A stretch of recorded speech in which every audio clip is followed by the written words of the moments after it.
You can see the surface water elevation during a hurricane, and you can see the hurricane starting to build up water. And the vectors are the wind vectors over in here, so you can see. Two researchers at Notre Dame have been forecasting hurricanes regularly, and now they'll use that technology to predict where the oil spill will end up. People said, can you apply these models, can you modify them so that we can track the oil, we can see what's happening in the marshes. So far, what's called tar balls have only surfaced on beaches, but if a hurricane hits, it could be devastating. You're going to have massive environmental devastation. And if one does hit, Professor Andrew Kennedy will likely drop these into the ocean. What that does is it gives you an absolute record of what happened during the storm. They're called rapid response wave and surge measuring devices. They measure wave heights and water levels during a storm and help predict future ones. What these do is they're temporary instruments, but they're very difficult to destroy.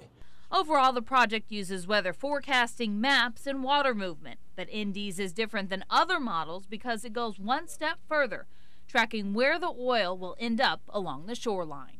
And we have very detailed representations of where there is land, where there is water, what type of vegetation is in these areas, exactly what's going to happen when there's a storm.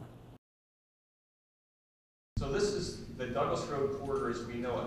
Ironically, a project designed to make an area safer is raising concerns about its safety. Every time you have people on either bikes or running or walking and car traffic, you are creating a problem. Several neighbors spoke out at this informational meeting about the realignment of Douglas Road. The existing Douglas Road is kind of poorly lit. It's difficult to drive on, and quite frankly, needs about $200,000 worth of work. It's been on our books to redo for the last 2 years, but we've not had the funding to take care of it.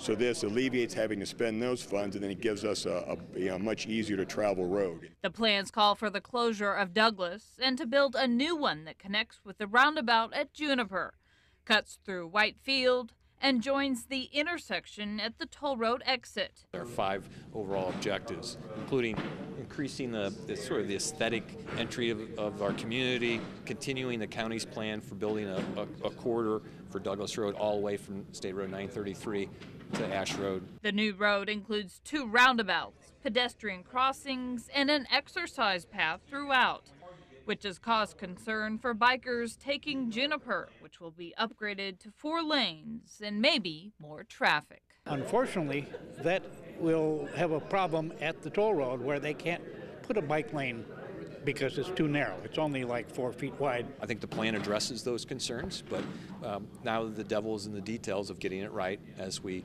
go from conceptual stage into an actual road plan.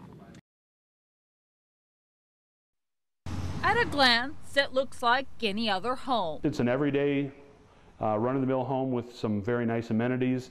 But unlike most houses, the asking price for this one is $900,000. It's not every day that you get an opportunity to list a landmark such as this. Realtor Bill Callahan was asked to sell it for $1 million.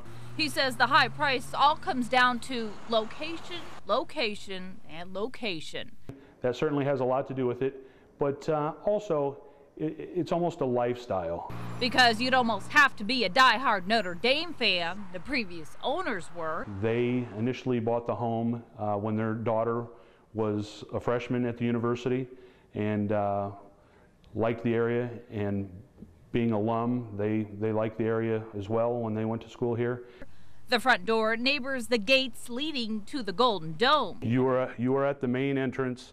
The last property of the 4 corners that is privately owned and not owned by the University of Notre Dame. The house is much larger than it looks from the outside, with 6 bedrooms and 5 baths. Both room for the computer, the desk. Also could be a lovely bedroom with a nice walk-in closet. Plus, as devout Catholics, the previous owners created their own chapel. It was very nice. It had the linens with the candles, many of the pictures of the saints. Strong Notre Dame traditions the new owner could possibly carry on. Whoever the new owner is will certainly have a real gem of a home.